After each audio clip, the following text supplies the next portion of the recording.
Hi friends, ഇന്ന് നമ്മൾ നമ്മുടെ Mallu series channel my uncanny ഡെസ്റ്റിനിയുടെ എപ്പിസോഡ് 23 റിവ്യൂ ചെയ്യാനായിട്ട് പോകുന്നത്.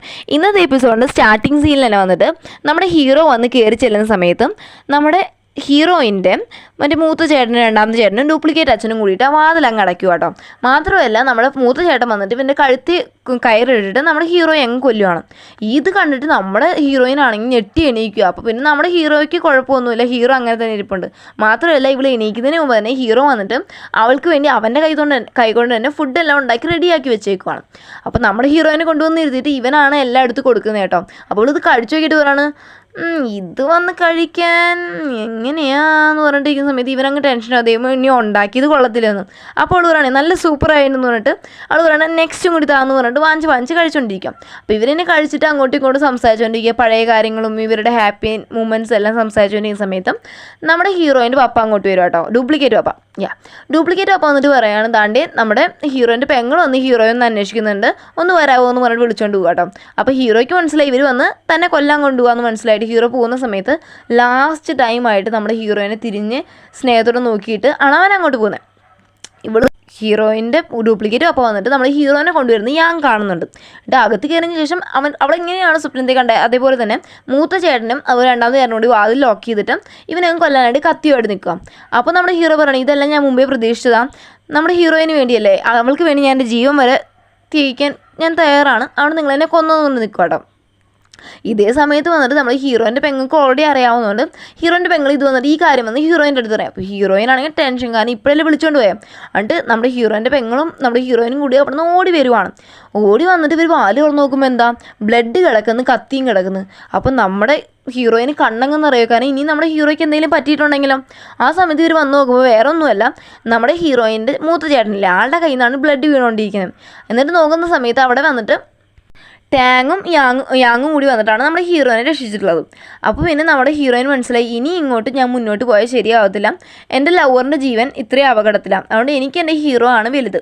ഓക്കെ, അതുകൊണ്ട് തന്നെ അവൾ പറയുകയാണ്, ഞാൻ ഈ മൂഷി രാജ്യത്തിലെ രാജാവിൻ്റെ സ്ഥാനത്ത് നിന്ന് ഞാൻ രാജിവെക്കാൻ തയ്യാറാണെന്ന് പറയുവാണ്. നമുക്ക് ഇന്ന് രാത്രി തന്നെ ഇവിടുന്ന് പുറപ്പെടാമെന്ന് പറയുവാണ്. എന്നിട്ടാണെങ്കിൽ നമ്മുടെ യാങ്ങും ഹീറോയും കൂടി സംസാരിക്കും കേട്ടോ.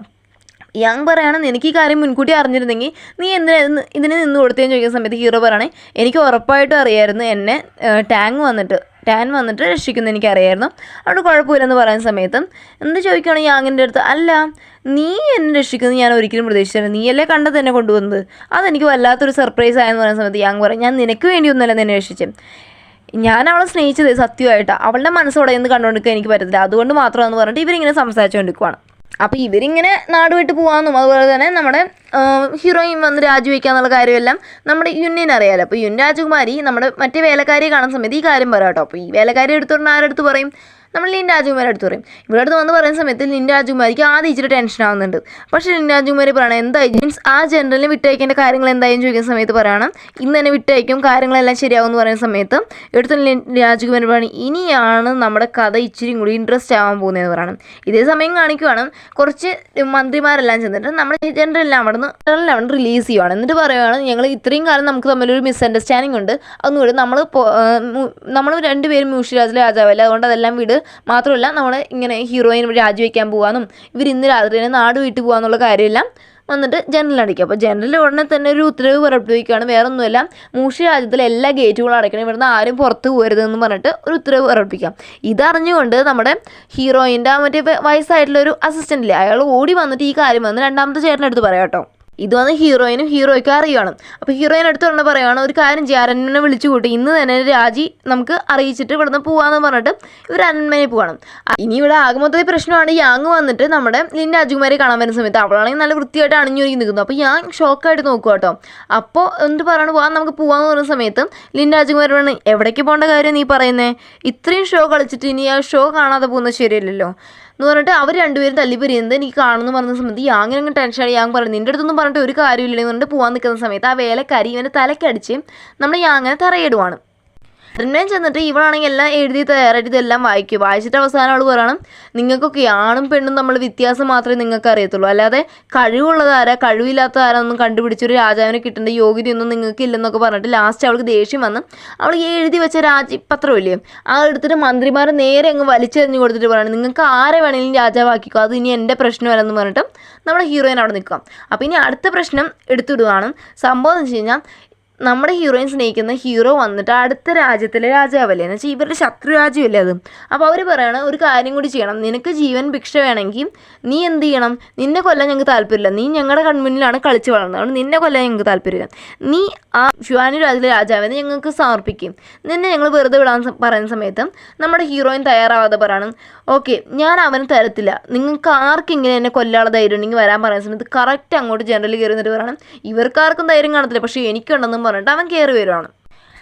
എന്നിട്ട് ജനറലി പറയുവാണ്, നിന്നെ കൊന്ന് ഞാൻ സൂപ്പാക്കും, മനസ്സിലായോ, നീ മര്യാദയ്ക്ക് ആ ഹീറോനെ ഞങ്ങളുടെ കയ്യിൽ ഏൽപ്പിച്ചില്ലെങ്കിൽ നീ ഇന്ന് ഇവിടെ ജീവനോടെ പോകത്തില്ലെന്ന സമയത്തും നമ്മുടെ ഹീറോയിൻ പറയണം, ഓ അങ്ങനെയാണോ, എന്നാൽ എനിക്കൊന്ന് കാണണം എന്ന് പറഞ്ഞിട്ട് അവൻ്റെ അടുത്ത് ഫൈറ്റ് ചെയ്യാനായിട്ട് പോകുന്ന സമയത്ത് കറക്റ്റ് വന്ന് അങ്ങോട്ട് നമ്മുടെ ഹീറോ വരിക. അപ്പോൾ നമ്മുടെ ഹീറോയിൻ ഷോക്കാവുക, കാരണം വെച്ച് കഴിഞ്ഞാൽ ഇവൻ്റെ അടുത്ത് ഇവിടുന്ന് മാറിയിട്ട് നമ്മുടെ ഡ്യൂപ്ലിക്കേറ്റ് അച്ഛൻ്റെ വീട്ടിൽ സ്റ്റേ ചെയ്യാനായിരിക്കും നമ്മുടെ ഹീറോയിൻ പറഞ്ഞു. അതൊന്നും കേൾക്കാതെ അവൻ ഇവിടെ വന്നല്ലോ, അതൊരിക്കലും നമ്മുടെ ഹീറോയിൻ വന്ന് പ്രതീക്ഷിച്ചതല്ല. അത് ഹീറോയിനെ കണ്ണും നോക്കിക്കോട്ടോ. അപ്പോൾ എടുത്തോളം ജനറൽ പറയണം, ഇത്രയും പ്രശ്നം ഇവിടെ പോകുമ്പോൾ നിങ്ങൾക്ക് റൊമാൻസ് ചെയ്യാനാണല്ലേ ടൈം എന്ന് പറഞ്ഞിട്ട് നിൽക്കുന്ന സമയത്ത് എടുത്തോടനെ നമ്മുടെ ഡ്യൂപ്ലിക്കേറ്റ് പപ്പയുണ്ടല്ലോ, ഇവരുടെ ശവകുടീരം എന്നൊക്കെ ഞാൻ പറഞ്ഞില്ലായിരുന്നോ, ഇവരുടെ അച്ഛൻ്റെ ഓർമ്മസ്തംഭം കാണും, ആ സാധനം എടുത്തുകൊണ്ട് പറയുന്നത് താണ്ടി കഴിഞ്ഞ മൂഷിരാജിലെ രാജാവ് ഇവിടെ വരുന്ന എല്ലാവരും അദ്ദേഹത്തിന് സ്തുതി കൊടുക്കുന്നു പറഞ്ഞിട്ട് അയാൾ വന്ന് നിൽക്കുക. അപ്പം കഴിഞ്ഞ മൂഷി രാജാവിന് ഇവർക്ക് വന്നിട്ട് വണങ്ങിയല്ലേ പറ്റും. അപ്പോൾ ഇവരെല്ലാവരും മുട്ടുകുത്തുക കേട്ടോ. മാത്രമല്ല ഇപ്പോൾ നമ്മുടെ ജനറലാണെങ്കിൽ ഓരോരോ ചോദ്യങ്ങളായിട്ട് ചോദിക്കാൻ തുടങ്ങുവാണ്, നീ വന്നിട്ട് ഈ രാജ്യത്തിലെ പെണ്ണാണ്, നിന്നെ ഞാൻ വെറുതെ ഇടാം, അത് ഓക്കെ, പക്ഷെ അവനെ ഞാൻ എന്തിനാണ് വെറുതെ ഇടേണ്ട കാര്യം, അവൻ ഞങ്ങളുടെ ശത്രു രാജ്യത്തിലുള്ളവനാണ്, അവനെ കൊന്നല്ലേ പറ്റുമെന്നുള്ളത് പറയുന്ന സമയത്തും എടുത്തുകൊണ്ട് നമ്മുടെ ഹീറോയിൻ പറഞ്ഞു, ഞാൻ ഇവനെ സ്നേഹിച്ചു എന്നുള്ളത് സത്യമാണ്, അതുകൊണ്ട് അവനെ വിട്ടുകൊടുക്കാൻ എനിക്ക് പറ്റത്തില്ല. അപ്പോൾ ഇവള് വന്നിട്ട് ഇവനെ സപ്പോർട്ട് ചെയ്ത് നിൽക്കുന്ന കാണുമ്പോൾ ഇത്രയും നേരം മുട്ടുത്തി നിന്നൊരു ദേഷ്യം വന്നിട്ട് എണീറ്റിക്കും വന്നിട്ട്, കാരണം ഇവരുടെ ശത്രു രാജ്യമാണ് ഷുവാന്യു, ഇവരെന്തൊക്കെ പറഞ്ഞാലും ഇവരൊക്കെ ഒറ്റക്കെട്ടല്ലയോ, നാട്ടുകാരെല്ലാം ഒറ്റക്കെട്ടല്ലയോ. അപ്പോൾ അങ്ങനെ നിൽക്കുന്ന സമയത്ത് നമ്മുടെ ഹീറോയ്ക്ക് മനസ്സിലാവും, ഇനി അധികം വിട്ടുപോയാൽ ശരിയാവത്തില്ല, ഞാൻ മരിച്ചെങ്കിൽ മാത്രമേ ഉള്ളൂ നമ്മുടെ ഹീറോയിന് ജീവൻ ഭിക്ഷ കിട്ടത്തുള്ളൂ. അവൻ പറയാണ്, നിങ്ങൾക്ക് എന്താ എൻ്റെ ജീവനല്ലേ വേണ്ട, അത് ഞാൻ തന്നെ തരാമെന്നും പറഞ്ഞിട്ട് ഹീറോ വന്നിട്ട് ഫ്രണ്ടിൽ വന്നിട്ട് അവൻ്റെ കൈകൾ കത്തിയെടുത്ത് അവൻ്റെ നെഞ്ചിൽ തന്നെ കുത്തും. അപ്പോൾ ഇങ്ങനെ കുത്താൻ പോകുന്ന സമയത്തും നമ്മുടെ ഹീറോയിൻ തടയാൻ പോകുമ്പോൾ ബാക്കിയുള്ള ചേട്ടന്മാരും അതുപോലെ ഡ്യൂപ്ലിക്കേറ്റും ഒപ്പം എല്ലാം ഇവിടെ തടഞ്ഞു നിൽക്കും. അവസാനം നമ്മുടെ ഹീറോ ആണെങ്കിൽ നെഞ്ചത്ത് കുത്തിയിട്ട് താഴെ വീഴുക, ബ്ലഡ് തുപ്പി താഴെ വീഴുന്ന സമയത്ത് നമ്മുടെ ഹീറോയിൻ വന്ന് പിടിക്കുക കേട്ടോ. ലാസ്റ്റായിട്ട് ഇവർ കണ്ണും നോക്കിയിട്ട് ഇവരങ്ങ് മയങ്ങിപ്പോവാണ്. അപ്പം നമ്മുടെ ഹീറോയിൻ്റെ ദേഷ്യം ഒന്ന് കാണാം, അവൾക്കാണെങ്കിൽ ലൈഫിൽ ഇനി ഒന്നും വേണ്ടെന്ന ലെവലിലല്ലേ, ഇനി അവനും ഇല്ലെങ്കിൽ പിന്നെ എന്തോ അവൾക്കുള്ള ആ ലെവലിൽ നിൽക്കും. ആ സമയത്ത് കറക്റ്റ് കൈ കൊട്ടിക്കൊണ്ട് അങ്ങോട്ട് നമ്മുടെ രാജകുമാരി കയറി വരുവാണ്. എന്നിട്ട് പറയുവാണേ, ഈ ഒരു ക്ലൈമാക്സിൽ ചെറിയൊരു തിരുത്തുണ്ട്, കാരണം നിൻ്റെ കൈ കൊണ്ടാകുമ്പോൾ വെച്ച് നീ ഇച്ചിരി കൂടി സൂപ്പറായിരുന്നു എന്ന് പറയാം കേട്ടോ. ഈ പറഞ്ഞത് കേട്ടിട്ട് നമ്മുടെ ഹീറോയിൻ വന്നിട്ട് രാജകുമാരി ദേഷിച്ച് നോക്കുന്ന സീനോട് കൂടിയാണ് നമ്മുടെ ഇന്നത്തെ എപ്പിസോഡ് ഇവിടെ അവസാനിക്കുന്നത്. ഓക്കെ ഫ്രണ്ട്സ്, നിങ്ങൾക്ക് ഈ വീഡിയോ ഇവിടെ ലൈക്ക് ചെയ്യാനും ഷെയർ ചെയ്യാനും സബ്സ്ക്രൈബ് ചെയ്യാനും മറക്കല്ലേ. മാത്രമല്ല നെക്സ്റ്റ് ഒരു വീഡിയോ ആയിട്ട് വരുന്നതായിരിക്കും. Bye bye.